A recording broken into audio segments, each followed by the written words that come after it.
damai sejahtera Allah yang melampaui segala akal, kiranya itulah yang memelihara hati dan pikiran saudara-saudara dalam Kristus Yesus Tuhan kita. Amin.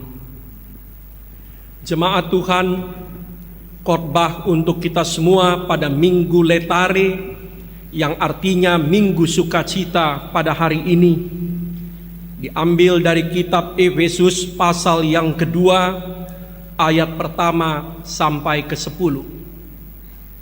Efesus 2 ayat pertama sampai ke-10 kami akan bacakan di tengah-tengah kita. Kamu dahulu sudah mati karena pelanggaran-pelanggaran dan dosa-dosamu. Kamu hidup di dalamnya karena kamu mengikuti jalan dunia ini, karena kamu mentaati penguasa kerajaan angkasa, yaitu roh yang sekarang sedang bekerja di antara orang-orang durhaka. Sebenarnya dahulu kami semua juga terhitung di antara mereka, ketika kami hidup di dalam hawa nafsu daging dan menuruti kehendak daging dan pikiran kami yang jahat. Pada dasarnya kami adalah orang-orang yang harus dimurkai sama seperti mereka yang lain. Tetapi Allah yang kaya dengan rahmat, oleh karena kasih-Nya yang besar yang dilimpahkannya kepada kita, telah menghidupkan kita bersama-sama dengan Kristus, sekalipun kita telah mati oleh kesalahan-kesalahan kita. Oleh kasih karunia kamu diselamatkan, dan di dalam Kristus Yesus Ia telah membangkitkan kita juga dan memberikan tempat bersama-sama dengan Dia di sorga, supaya pada masa yang akan datang Ia menunjukkan kepada kita kekayaan kasih karunia-Nya yang melimpah-limpah sesuai dengan kebaikan-Nya terhadap kita dalam Kristus Yesus. Sebab karena kasih karunia kamu diselamatkan oleh iman, itu bukan hasil usahamu, tetapi pemberian Allah. Itu bukan hasil pekerjaanmu. Jangan ada orang yang memegahkan diri, karena kita ini buatan Allah, diciptakan dalam Kristus Yesus untuk melakukan pekerjaan baik yang dipersiapkan Allah sebelumnya.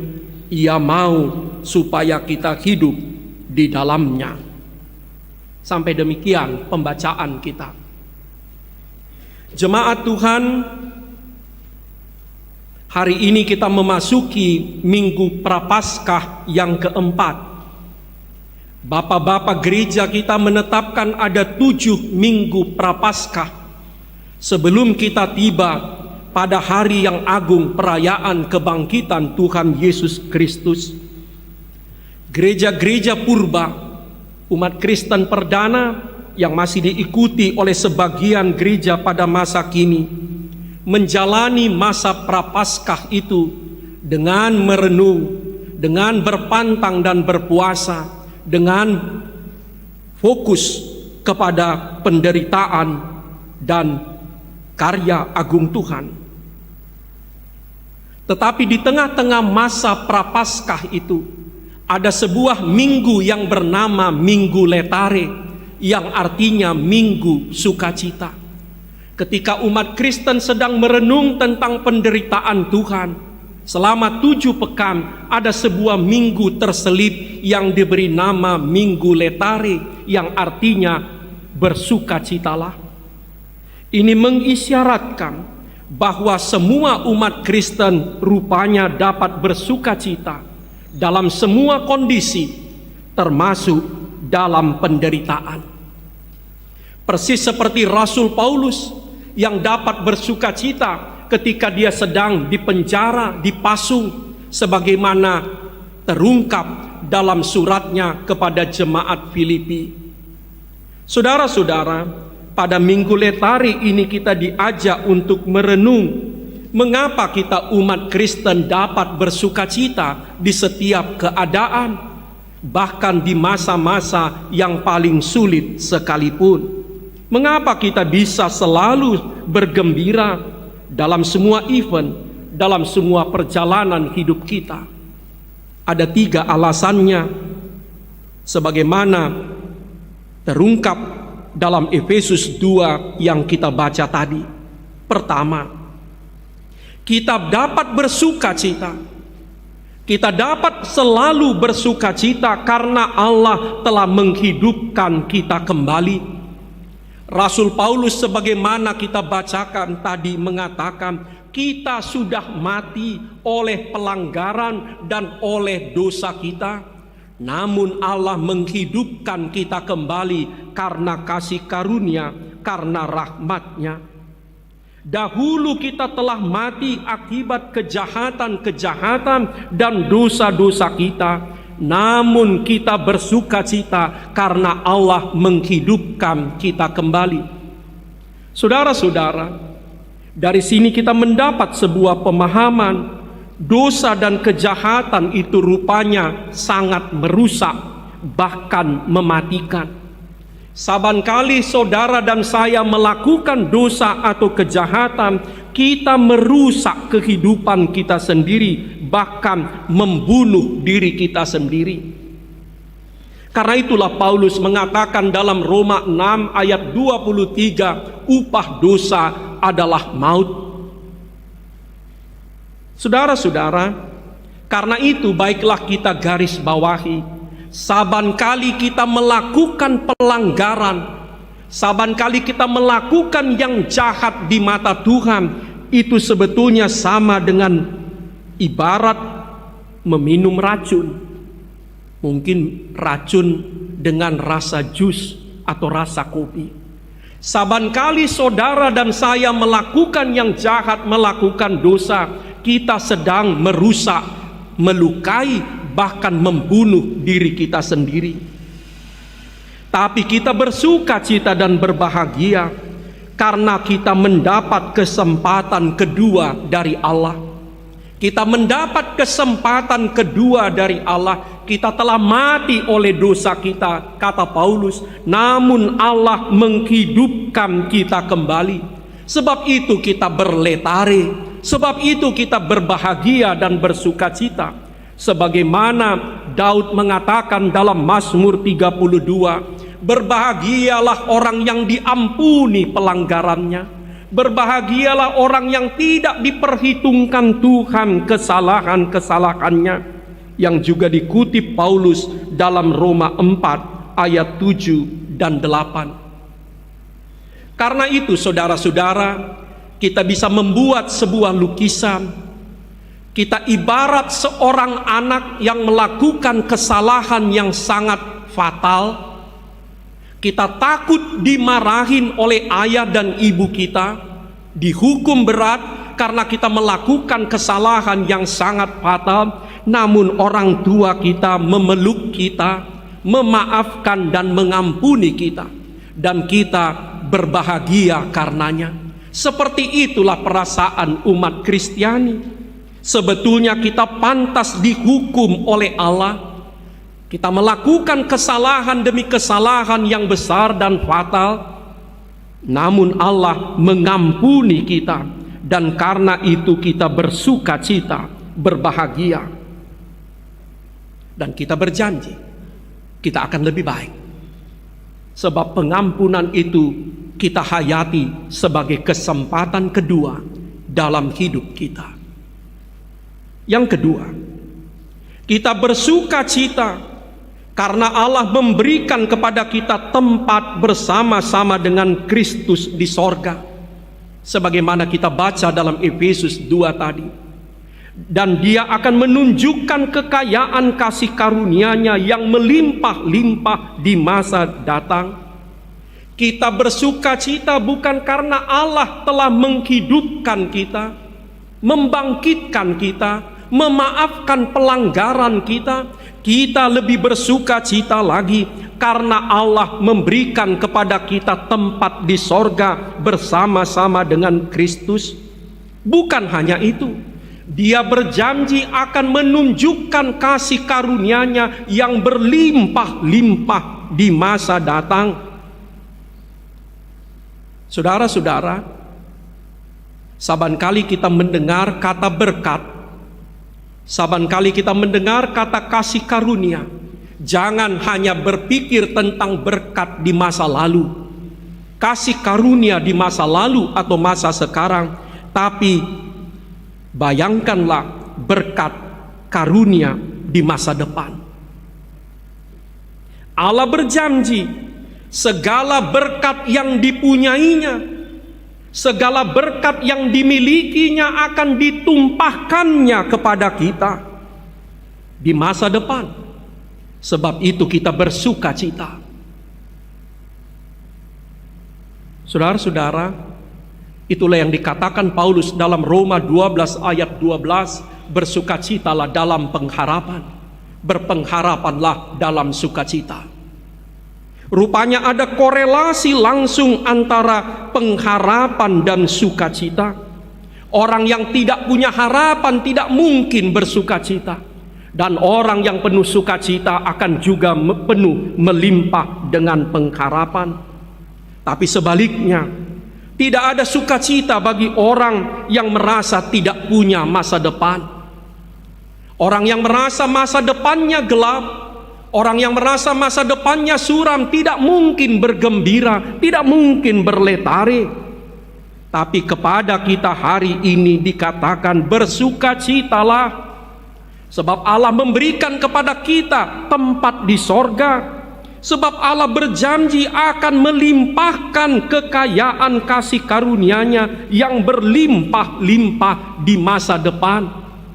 Sebab itu saudara dan saya boleh menanti berkat-berkat Tuhan di hari esok, lusa, minggu depan, bulan depan, tahun depan. Saudara-saudara, kembali memakai lukisan anak-anak, kita bisa seperti anak-anak yang bersuka cita ketika besok hari ulang tahunnya tiba. Kita bisa bersuka cita seperti anak-anak ketika mendengar pengumuman besok libur. Kita bisa bersuka cita seperti anak-anak yang mendapat pemberitahuan dari ayah dan ibunya, besok minggu depan kita akan berwisata. Seperti itulah sukacita orang-orang Kristen. Kita bersuka cita bukan hanya kemarin dan sekarang, tapi juga besok. Karena Allah berjanji Dia akan melimpahkan kasih karunia-Nya kepada saudara dan saya di masa mendatang. Karena itulah saudara-saudara, kita orang-orang percaya selalu menyambut masa depan dengan penuh antusiasme, dengan penuh gairah, dengan penuh semangat dan penuh harapan.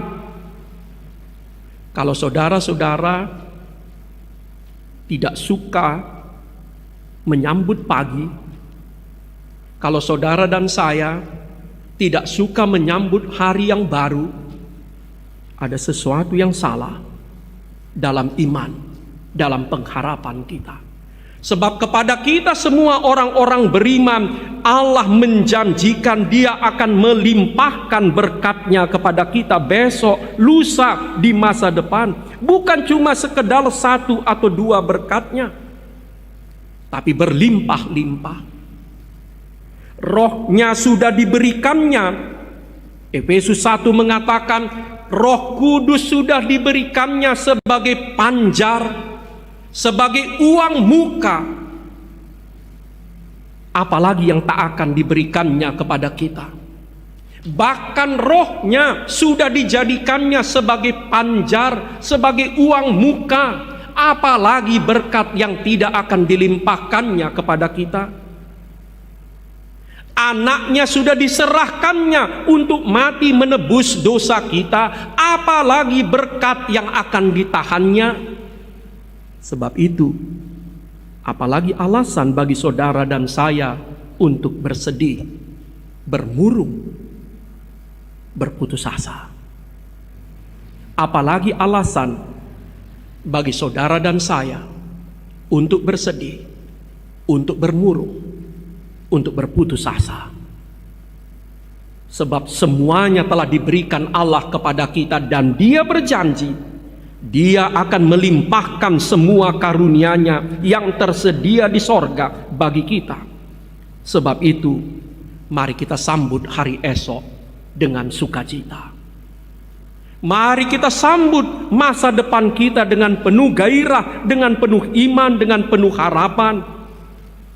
Sebab Allah yang kemarin mendengar doa kita akan kembali mendengar doa kita.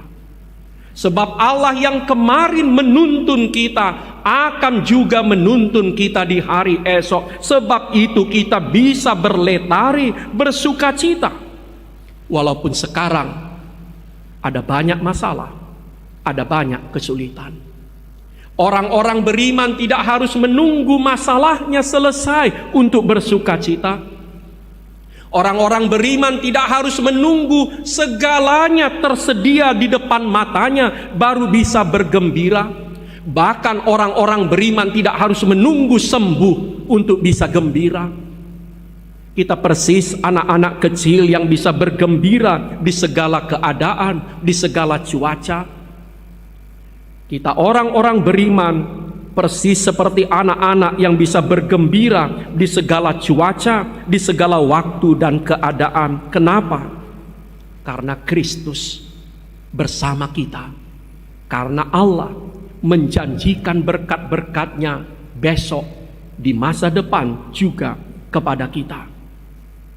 Yang ketiga dan terakhir, kita bersuka cita karena diciptakan Allah dan diperlengkapinya untuk berbuat baik.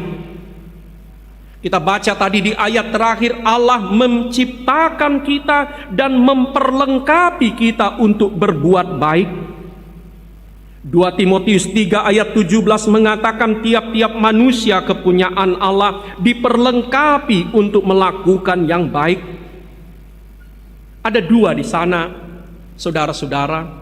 Yang pertama, Allah menciptakan kita sedemikian supaya kita mampu melakukan yang baik.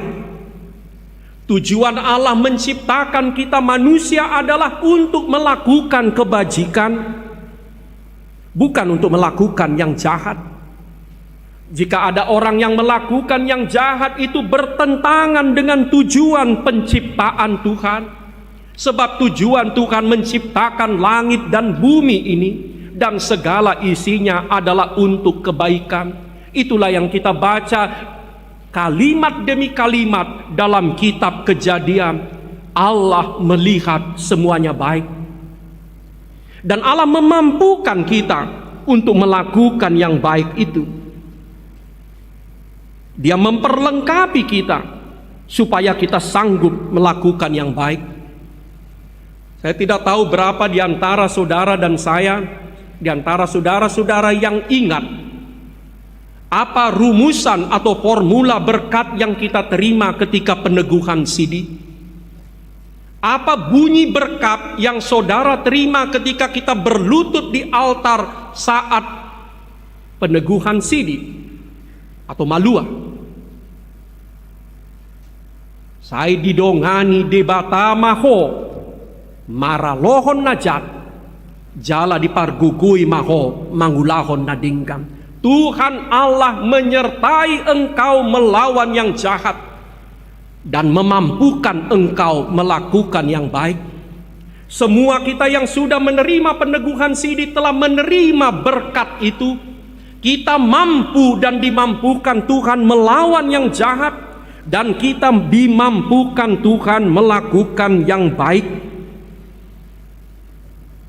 Pimpinan gereja kita menetapkan tahun 2021 ini sebagai tahun pemberdayaan. Baiklah kita juga memahaminya. Ini adalah tahun mengingatkan kita supaya kita memberdayakan diri kita untuk berbuat baik. Tidak ada alasan orang mengatakan saya terlalu lemah, saya tidak mampu melakukan yang baik. Sebab kita semua telah dimampukan Allah melakukan yang baik.